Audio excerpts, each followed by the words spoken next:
Bom, então a gente vai começar mais um bate-papo distópico hoje, e hoje vai ser com Lilia Schwartz, uma das maiores intelectuais brasileiras hoje em dia. Ela é historiadora, antropóloga, professora da USP, curadora adjunta do MASP, colunista do Nexo Jornal, e a gente poderia dizer também uma influenciadora digital bastante atuante nas redes, com muitos seguidores, e escritora de diversas obras muito importantes, desde O Espetáculo das Raças, As Barbas do Imperador, Brasil, uma biografia, até o último que escreveu em parceria com Heloísa, A Bailarina da Morte, A Gripe Espanhola no Brasil.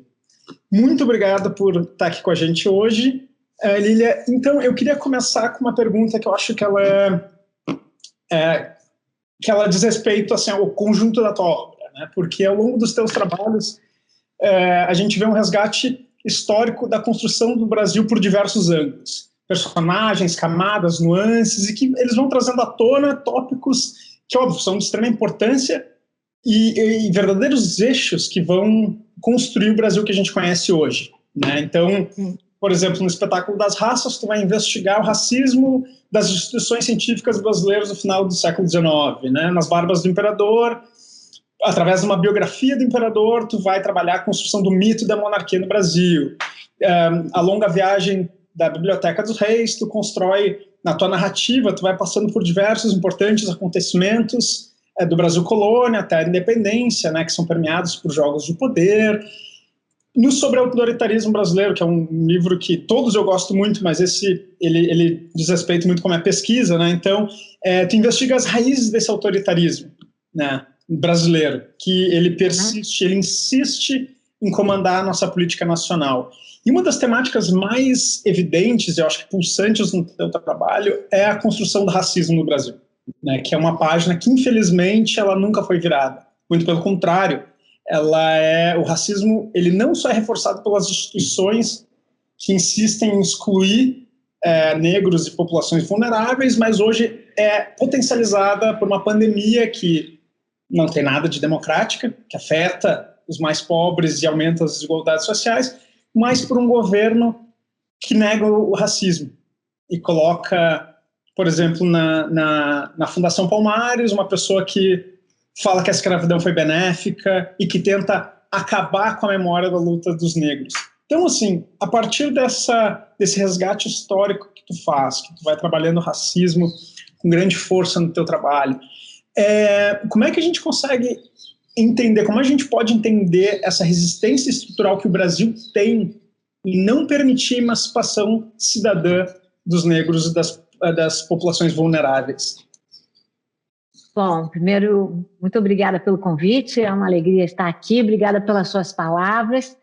E eu vou começar dizendo que já tem um outro livro novo, depois da Bailarina da Morte, que tem a ver com a sua pergunta, por isso que eu chamo a atenção, que ele se chama Enciclopédia Negra, que ele foi feito junto com o Jaime Laureano e o Flávio Gomes, e são mais de 550 personagens, com uma preocupação muito grande em dividir por tempo, né, do século XVI até o XXI, depois por gênero e sexo, né? Então você vai ver que tem uma paridade aí entre homens, mulheres e também populações LGBTQ+, e também uma discussão muito forte regional, ou seja, não há estado que não seja contemplado.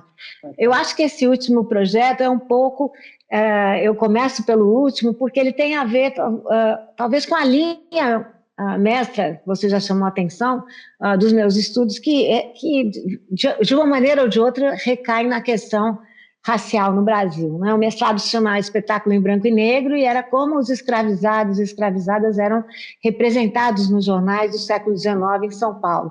O doutorado é o Espetáculo das Raças, que justamente mostra como o país da assim chamada democracia racial estava a um passo do apartheid racial, e eu já estudava lá ao racismo institucional, presente nas instituições como os museus, as faculdades de Direito, as faculdades de Medicina e os institutos históricos.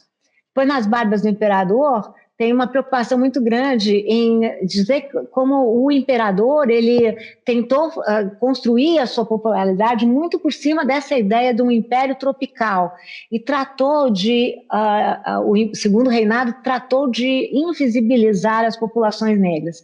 Também escrevi um livro sobre o pintor Nicolas Antoine Antonet, chamado O Sol do Brasil, e que eu mostro, um pintor francês na época de Dom João, e eu mostro como ele, de alguma maneira, trabalhava com uma contradição fundamental, que era ter escravos, ele que era um amigo de Rousseau, um iluminista. No Brasil, uma biografia, eu diria para você que a questão racial é uma das vigas mestras da biografia do Brasil, e sobre autoritarismo, né, a questão racial abre e fecha o livro. Eu acho, sinceramente, Matheus, que o racismo é um fenômeno construído pelas populações brancas no Brasil. A escravidão foi construída pelos colonizadores europeus e as teorias raciais foram construídas em meados do século XIX pelas elites brancas e dizem muito respeito a essa construção da branquitude como um espaço de privilégio, um espaço de poder. O Brasil também, é claro, entrou depois da ditadura militar, né, depois de 85, teve a sua Constituição Cidadã, tivemos 30 anos de democracia, mas é hora de nós qualificarmos a nossa democracia, né? Ou seja, não penso que a gente pode falar em um país entre iguais se nós vivemos num país que pratica um racismo estrutural, ou seja, faz parte de todas as nossas estruturas, está na educação, na saúde, está nas taxas de natalidade, nas taxas de mortalidade, e um racismo institucional, né? Ele está presente nas nossas instituições que sistematicamente afastam, inviabilizam a entrada da população negra. Paradoxalmente, nós chamamos essas de minorias sociais, mas não são, né? Ou seja, nos Estados Unidos, a população afro-americana corresponde a 13% a 16%. No Brasil, corresponde a 56,1% a população preta e parda, segundo o IBGE. Então, está na hora de nós pararmos. Elas são, sim, minorias na representação, mas não são minorias políticas. E mais, desde que existiu a escravidão, existiu ativismo, existiu reação. Então, essa me parece a grande contradição da sociedade brasileira. Esse parece um tema fundamental da nossa agenda, e nós vivemos num momento em que não basta dizer, como diz a Toni Morrison, a Angela Davis e também a Djamila Ribeiro aqui no Brasil, que não basta dizer que não somos racistas, nós temos que tomar atitudes antirracistas, né? Essa enciclopédia que eu fiz junto com Flávio Gomes, que é um historiador negro sensacional, com Jaime Laureano, um pesquisador e artista negro igualmente sensacional, é uma utopia, né? A ideia dela é, de alguma maneira, que a gente entre em 2022, que será um ano muito carregado, ano de avaliação da política de cotas, anos do centenário da Semana de 22, e a gente vai ter que dizer se só existe um modernismo ou se são muitos, mas é o bicentenário da independência. Então, Matheus, a pergunta que fica é: que independência nós queremos comemorar, né? Uma independência tão colonial, tão branca, europeia e machista, só com protagonistas homens, né? Ou queremos finalmente comemorar uma outra independência, porque mais plural e inclusiva, não é?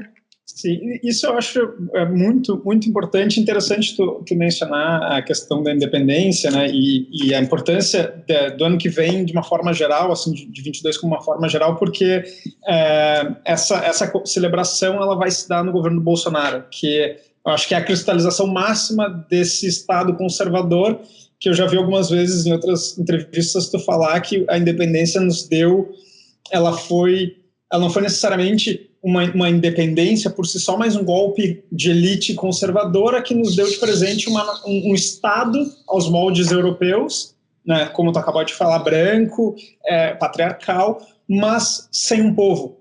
Não nos deu uma nação, não nos deu heróis revolucionários, não foi feita uma revolução como foi feita em quase toda a América Latina. Então, ano que vem a gente tem tudo isso, e eu acho que o governo Bolsonaro, de uma certa forma, ele mostra muito dessa resistência brasileira de trazer essa emancipação dos negros e das populações vulneráveis à tona, de emancipar eles de modo cidadão. E é isso, junto a isso, eu quero linkar então minha segunda pergunta, que é justamente sobre o Bolsonaro. Porque no teu livro sobre autoritarismo, eu acho que ele é muito importante, porque tu vai traçando, ao traçar as raízes do autoritarismo e do conservadorismo no Brasil, tu vai mostrar que eles, né, ambos estão assentados em alguns eixos importantes, né, que é a escravidão, mandonismo ou coronelismo, poderia chamar assim, patrimonialismo, tolerância racial, de gênero, violência e desigualdade social, né, que são grandes pilares que sustentam e que vão atravessando toda a nossa história para chegar nos dias de hoje, né? E eles vão formar, inclusive, eu acho que talvez o próprio cerne do que muitos autores chamam da contra-revolução conservadora que se deu com o impeachment da Dilma, né?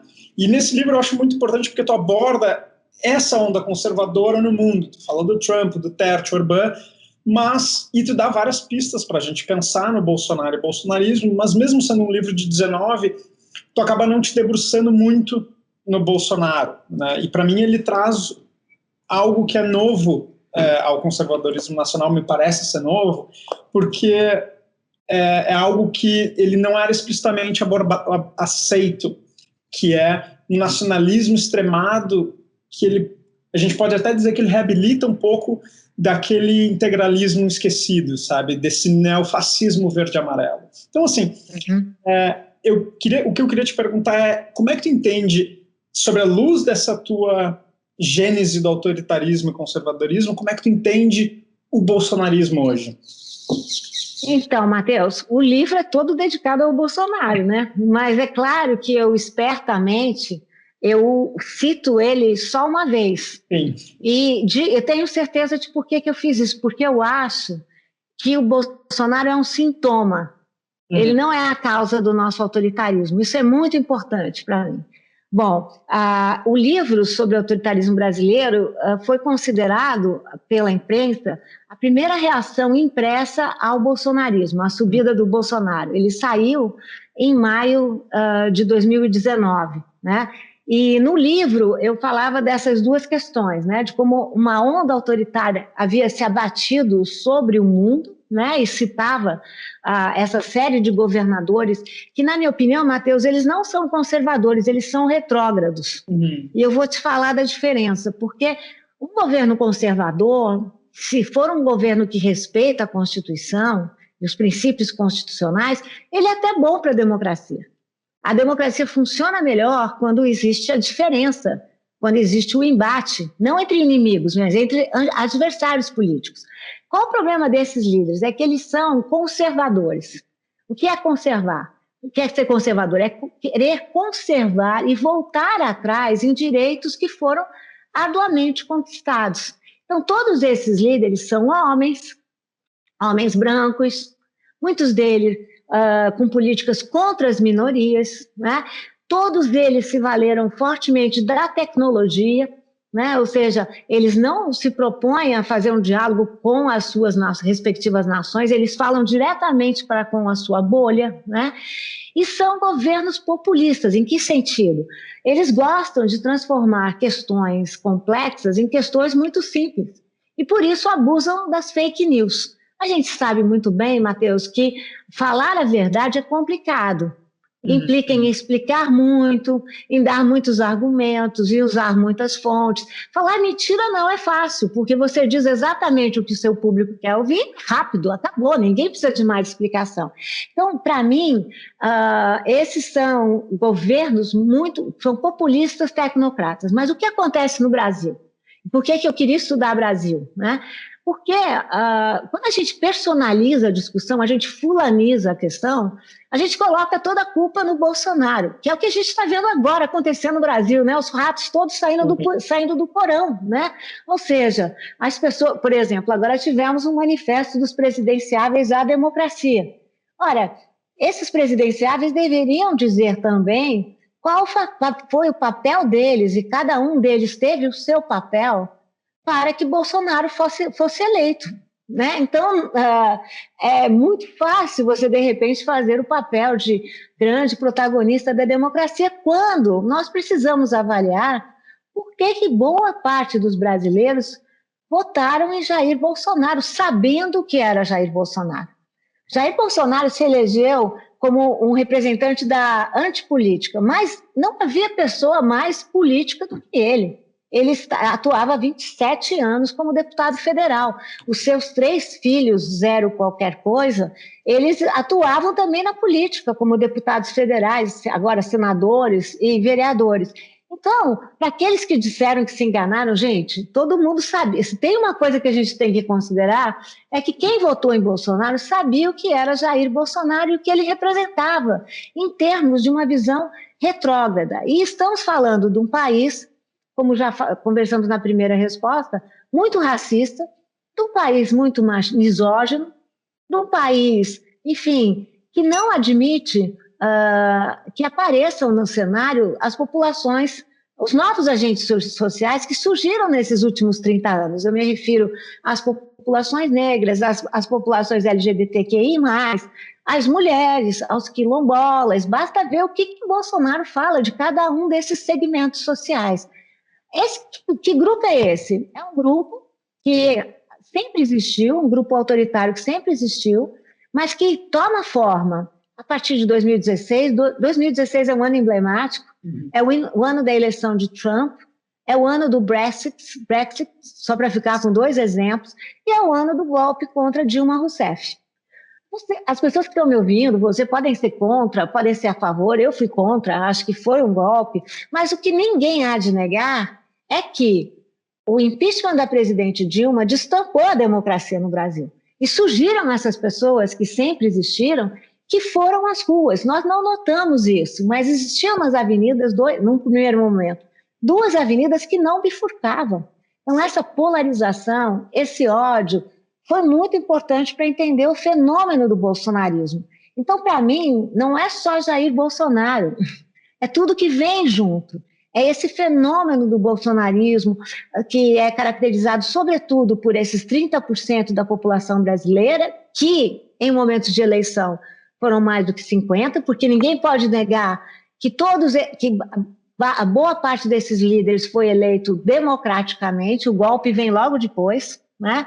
E o que a gente precisa dizer é que estava tudo lá, o autoritarismo brasileiro, né? O racismo brasileiro, né? A misoginia, esses dados que ficaram muito claros, e um dos últimos capítulos do livro é sobre a intolerância, porque esse é um dado que se avoluma, agiganta a partir de 2018, que é uma intolerância de religião, uma intolerância racial, uma intolerância de gênero, e que mostra muito o que é o caldo odioso do bolsonarismo.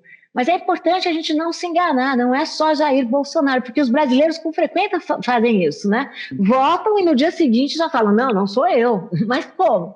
Né? Que alguém votou em Jair Bolsonaro, né? Então, vamos agora, a gente está num momento muito importante, 2022 vem aí, também 2022 também é ano de eleição, e vai ser preciso, né, que a gente avalie o fenômeno do bolsonarismo, como ele incidiu num país muito pobre. O Brasil não é um país pobre, é um país de pobres, e, sobretudo, as consequências disso nesse momento pandêmico em que nós vivemos. Eu sempre digo que uma pandemia não traz nada de bom, a única coisa que ela faz é escancarar as características de um país. No nosso caso, escancarou as nossas desigualdades, né? Tanto que estão morrendo, por exemplo, mais negros pobres, né, do que brancos e de classe média e alta. Eu gosto muito dessa ideia que tu abordou agora, que é Bolsonaro como um sintoma, né? E eu acho que diz muito sobre a própria construção do sistema político nacional e do papel, acho que talvez, de uma das instituições que mais é representativa desse autoritarismo conservador e que hoje, de uma certa forma, consegue ainda gozar de uma imagem de muito prestígio, que é o Exército. O Exército tem um papel muito forte na nossa história, né, de golpes a pseudo-revoluções, mas de muita violência, de muito assassinato. E hoje eles têm um papel que eles conseguem, de alguma forma, eles se colam no Bolsonaro, montam ele como um projeto, mas tentam se descolar agora. E eu queria, se pudesse, de repente, elaborar um pouco como é que tu entende esse exército dentro dessa concepção de autoritarismo que tu elabora no teu livro. Bom, o Exército é impressionante, né? Nós estamos vendo até o que aconteceu há pouco tempo, quando houve uma reforma eleitoral à lá Jair Bolsonaro, né? Ou seja, Jair Bolsonaro já tinha colocado como ministro da Defesa um militar, quando não eram militares até então, né? No Ministério da Defesa estavam sempre civis, né? E Jair Bolsonaro, de alguma maneira, derrubou 4 ministros militares, né? Isso é um dado muito significativo, e sobretudo quando nós lemos que alguns desses ministros caíram porque estavam defendendo a nossa democracia, ou seja, evitando o golpe. Eu sempre digo, Matheus, que quando a gente precisa confiar no Exército enquanto fiador da democracia brasileira, as coisas vão muito mal, né? O Exército sobe no Brasil a partir da Guerra do Paraguai. Esse é o momento em que eles se constroem como salvadores da nação, né? E não perdem mais essa panca toda, né? É impressionante. Se a gente pensar o que o Exército fez, a República foi proclamada a partir de um golpe, né? Foi um golpe interno, foi originalmente um golpe civil-militar, mas o Exército deu um golpe e tomou um golpe. Deodoro deu um golpe e depois tomou um golpe de Floriano, né? Se nós pensarmos na Revolução de 30, o que foi? Se não um golpe? Sem chegar, o Brasil passou por uma série de golpes, contra-golpes, quarteladas, né, até chegarmos no golpe da ditadura militar de 64, que está sendo, enfim, nós sabemos que faz parte do bolsonarismo tentar recontar a história, né, fazer da história uma espécie de bula de remédio, o que não é, né? Então, essa é uma questão muito complexa. E é impressionante, só para dar um exemplo, né, a ditadura nos entregou um Estado falido, né, a ditadura nos entregou um Estado inflacionado. Durante a ditadura militar de 64 a 85, tivemos muita corrupção, né, está comprovado. Então, toda essa banca do Exército, né, de como se eles fossem os não corruptos, aqueles que vão sanear a nossa economia, não corresponde à realidade histórica. Então, nós estamos lidando com uma representação, não como uma realidade, né? E, sobretudo, o Bolsonaro, sabemos também que ele não tem uma carreira de sucesso no Exército, né? Ele faz uma greve por salário, cai, né? E, mesmo assim, ele se entende, né, como um membro do Exército, com a retórica do Exército, né, com a retórica da guerra contra todos. Essa é uma questão que nós, brasileiros, vamos ter que vencer, né? Por que nós lidamos tanto assim com esse tipo de representação? Tu mencionou a pandemia, né, que não tem como não mencionar hoje, e, enfim, tu também acabou de lançar um livro sobre isso, com a Heloísa, que é A Bailarina da Morte, um livro que eu acho que é fundamental, e ele vem num momento que é de extrema importância, porque é um relato aprofundado de um desses acontecimentos que devastam o mundo, né, que aconteceu um pouco mais de um século atrás, espalhou por todo o Brasil, gerou muitas respostas políticas, negacionismos, curas milagrosas, responsáveis, culpados, inimigos, enfim, né?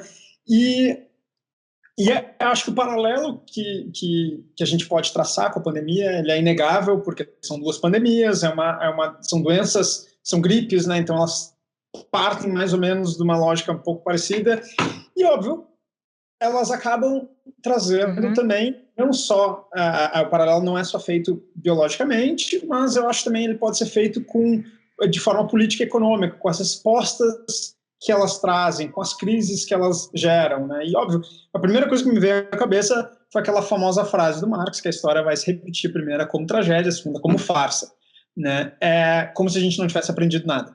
Ou pior, deliberadamente a gente resolveu ignorar o risco de uma pandemia diante de um capitalismo que vai destruindo o meio ambiente e aproximando as distâncias, né?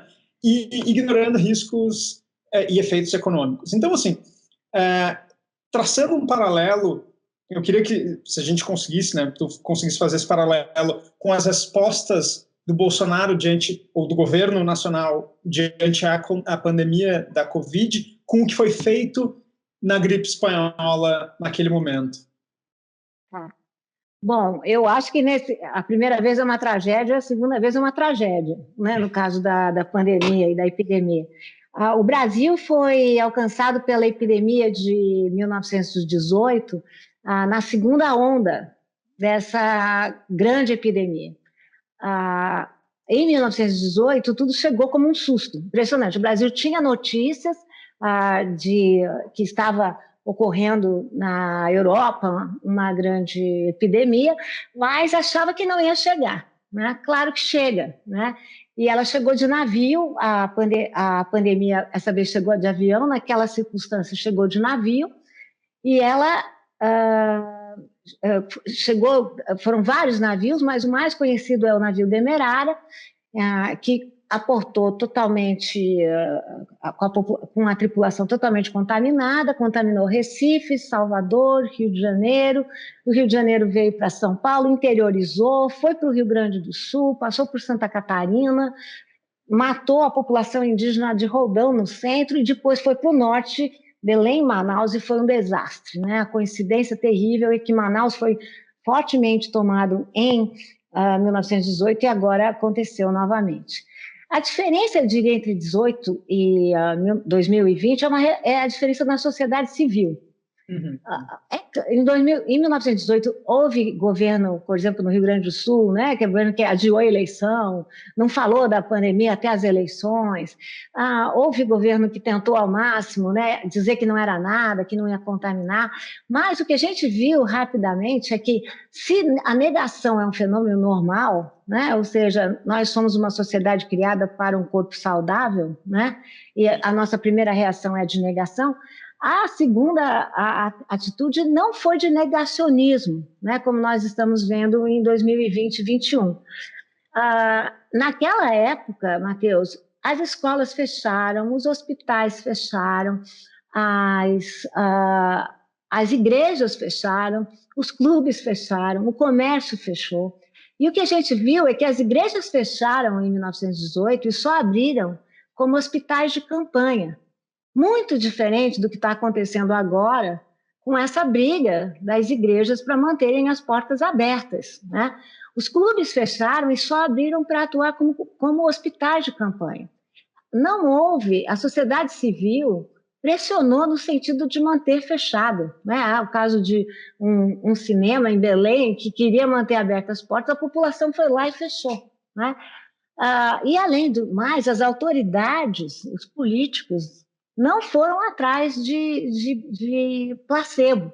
Não existia vacina, mas, só para te dar um exemplo bem claro, nós achamos, na época, existiram farmácias e, enfim, inventores, né, sabichões, que quiseram vender a ideia do sal de quinino. E nós achamos, inclusive, uma farmácia vendendo cloroquinina em Belo Horizonte. Só que, naquele contexto como hoje, as autoridades sanitárias desaconselharam o sal de quinino e a cloroquinina, que era mais utilizada para malária, como hoje em dia. Naquela época, Matheus, só para te dar um exemplo, nenhuma autoridade política endossou o uso de sal de quinino. Muito diferente do que nós estamos vivendo em 2021 e 2020, com o presidente virando garoto propaganda da cloroquinina. Então, o que eu ia te dizer é que nós evoluímos. Por isso que eu falei, a primeira vez é uma tragédia, a segunda é uma tragédia dupla.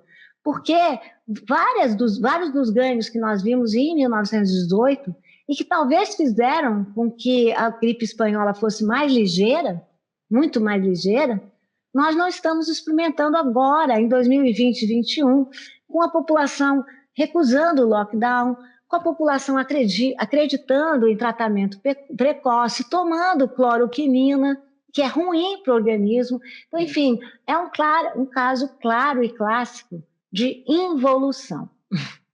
Não, eu acho que eu vou precisar acabar daqui uns 10 minutos, pode ser? Só para fazer uma pergunta para encerrar, ela é relacionado a um tópico que ela vai diretamente, acho que não tanto a tua vida acadêmica, mas um pouco mais a tua vida como intelectual pública, né?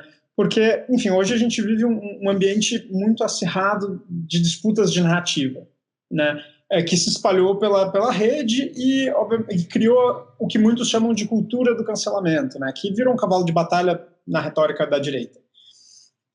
E tu sempre foi uma intelectual que defendeu a articulação e o diálogo, né, com o diferente, tanto pela inclusão quanto justamente pela troca de ideias, né? Que lembra bastante aquela ampliação da esfera pública habermasiana. Mas, por um outro lado, me parece que a gente está num ponto de inflexão hoje, porque o acirramento e o recrudescimento dos posicionamentos, rivalidades de perspectiva, me parece que elas estão minando, inclusive, a própria capacidade da esquerda de propor uma política solidária que não seja mais divisiva e caia justamente no que talvez a direita queira, que é esse maniqueísmo da cultura do cancelamento. Então, o que eu queria te perguntar é, se a gente adotar de uma forma não crítica, eu vou usar essa palavra porque ela é de uso corrente, né? Mas se a gente adotar de uma forma não crítica um identitarismo, a gente não vai estar correndo um risco, talvez, de, por um lado, ter algumas pautas necessárias e justas de justiça social e de justiça social, principalmente reparação histórica, sendo cooptadas por um individualismo neoliberal, e o que, obviamente, tiraria do horizonte a própria reestruturação desse sistema.